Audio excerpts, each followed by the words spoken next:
نحن في هذه البقعة من العالم لدينا ذاكرة تاريخية ربما تكون من أفضل ما لدى أي أمة من الأمم.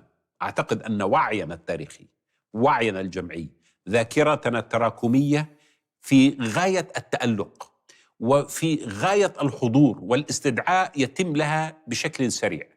الذي ينقصنا في الحقيقة ليس الذاكرة التاريخية ولا توظيف الذاكرة التاريخية.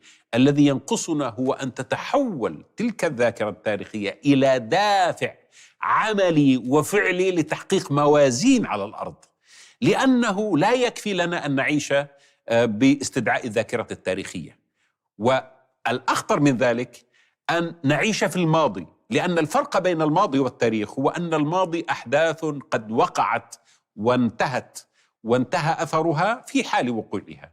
أما التاريخ فهو ذلك التصور للوقائع والأحداث التي وقعت في الماضي، لكنها بقيت تؤثر بعد ذلك على الأمة في أزمنة متعاقبة، وبقي هذا التاريخ كائنا حيا نتعايش معه ونعيشه ونرى العالم من خلاله.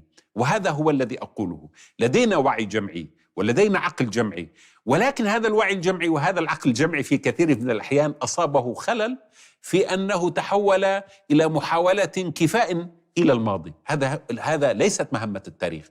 هنا يكون استدعاء التاريخ استدعاء سلبي وليس استدعاء إيجابي، إنما عندما تستدعى روح التاريخ لصناعة واقع جديد بموازين قوة حقيقية، بحقائق على الأرض تخدم رؤيتنا للحق، لأن التاريخ يمكن أن يزودنا برؤية ما هو الحق، لكن الحق لا يتحقق إلا إذا كان في حقائق على الأرض، حقائق عسكرية واقتصادية واستراتيجية يمكن من خلالها أن نصل إلى تطبيق ذلك الحق المستوحى من الوعي الجمعي ومن الاعتقاد ومن الرؤية التاريخية ومن التراكم الذي حدث لنا عبر الحضارة، عبر الزمن الحضاري الممتد.